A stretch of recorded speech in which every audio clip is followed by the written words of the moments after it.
बहू बनी शेरनी। मीरा सोसाइटी में नई नई रहने आई थी। एक रोज उसकी पड़ोसन कहती है, हाय, मेरा नाम तमन्ना है, मैं पास के घर में रहती हूँ। आप नई आई हैं तो सोचा मिलाऊं। अच्छा किया, आइए ना बैठिए, मैं आपके लिए चाय लेकर आती हूँ। अरे नहीं, चाय तो मैं साथ लाई हूँ। सोचा आपने अभी अपना किचन सेट किया होगा कि भी नहीं। ये तो अच्छा किया, सच बहुत मन था चाय पीने का। ये मेरे हाथ के नमकीन खाइए। मीरा और तमन्ना में दोस्ती हो जाती है, लेकिन धीरे धीरे पता चलता है कि दोनों हैं एक दूसरे से बिल्कुल अलग। एक दिन दोनों पार्क में घूम रही थी कि एक लड़की मीरा को देखकर कहती है, कैसे रंग की साड़ी पहनी है, एक तो इतनी गर्मी, ऊपर से चटक रंग। कितनी गवार दिख रही है ना ये पीली साड़ी वाली। हाँ, और बाल भी कैसे उड़े उड़े हैं। तमन्ना को गुस्सा आ जाता है। हाँ, तो उसके उड़े हैं ना, तुम लोगों को क्यों जलन हो रही है? और रहा सवाल साड़ी के रंग का, तो जरा फैशन सेंस ऑन करो। इस समर ये रंग ऑन फैशन है, समझी? वो दोनों लड़कियां तमन्ना से लड़ने आ जाती हैं कि अरे छोड़ ना, जी रहने दीजिए। हाँ, सही कह रही हैं, खराब ही तो है मेरे बाल और साड़ी, आप प्लीज जाइए यहाँ से। अरे क्यों इतना स्वीट बनती है तू सबसे? हर किसी को जवाब दिया करना। अरे क्या करना है, वो बुरा बोल रहे हैं तो अपना मुंह भी खराब कर ले क्या? ऐसा नहीं होता है, किसी की बुरी बात सुनने का मतलब है कि वो लोग सही बोल रहे थे। अरे किसी के बोलने से क्या होता है, हम क्यों अपना मुंह खराब करें? खैर, मीरा शांति से रहती, बच्चों को देखती खिलाती। उसका पति काम के सिलसिले से हमेशा बाहर ही रहता था, तो वो कोशिश करती कि उसके बच्चों को किसी भी चीज की कमी ना हो। एक रोज सास कहती है, अरे सारा दिन बच्चों में लगी रहती है। पता है बेटा यहाँ नहीं रहता मेरा, लेकिन मजाल है कि ये मेरा ख्याल रख ले। माफ करिए माँ जी, वो मयंक को स्पीच थेरेपी दिलाने ले गई थी, मैं अभी आपकी चाय बना देती हूँ। अरे चाय नहीं चाहिए, चाय पिला पिला कर मार दे तू। तेरे बाप ने बोला था कि शादी के वक्त 2 लाख देने के लिए, अभी तक 1 लाख दिए हैं, बाकी के पैसा कब देगा? बच्चे हो गए लेकिन दहेज पूरा नहीं दिया। माँ जी, वो पैसे उन्होंने मयंक के पापा को बिजनेस लगाने में जो मदद की थी ना, उसमें दे दिए थे।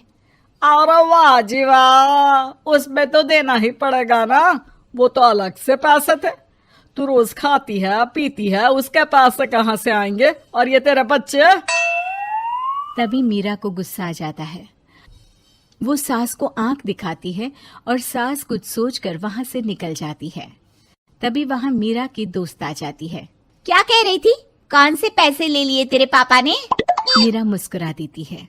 अरे वो पुराने लोग हैं ना, अपने तरीके से सोचते समझते हैं, छोड़ ना।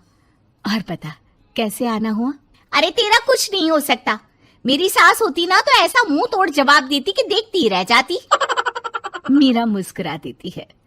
मीरा सारा दिन घर का काम करती, शाम को तमन्ना के साथ अपने बच्चों को लेकर पार्क में जाती, जहां दोनों के बच्चे मिलजुल कर खेलते।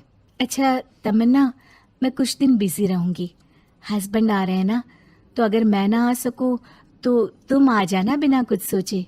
मीरा घर आ जाती है, जहां पति पहले से ही मौजूद होता है। तो मोहतरमा, वक्त मिल गया पति के लिए?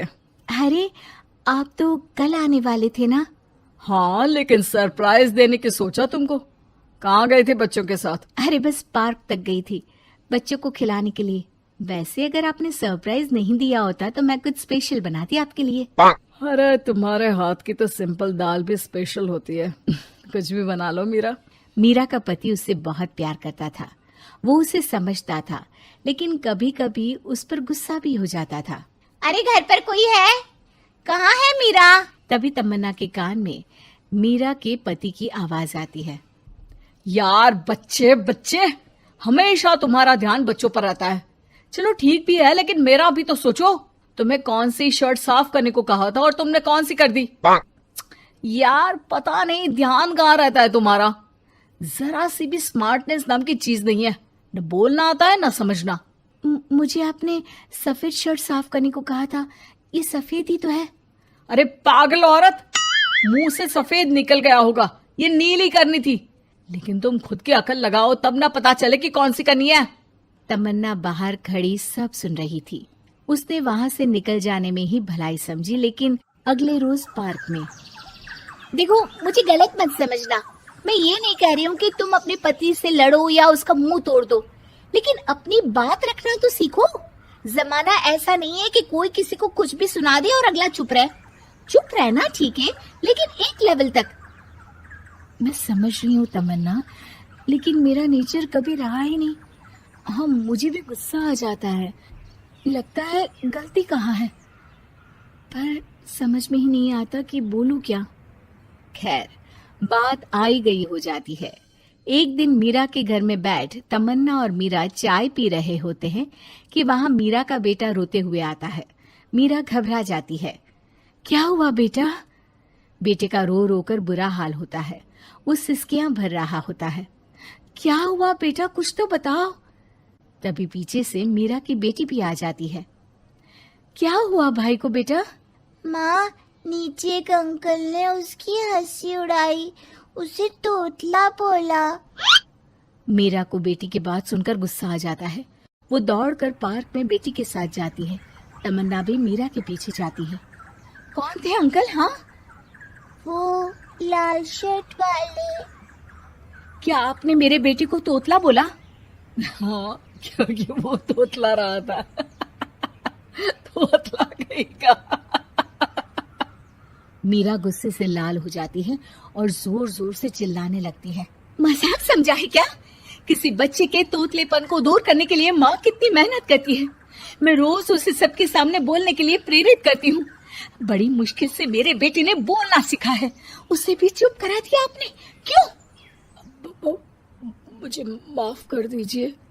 आपका बच्चा होता तो क्या उसका भी आप ऐसे ही मजाक उड़ाते? देख लीजिए मिस्टर, साफ बता दे रही हूँ, भूल से भी मेरे बच्चों का मजाक उड़ाने की कोशिश की तो बहुत ज्यादा बुरा हो जाएगा। तमन्ना दूर खड़ी मीरा का ये रूप देख रही होती है। वो समझ जाती है कि एक औरत के अंदर की शेरनी तभी जगती है जब उसके बच्चे को कुछ कहा जाए।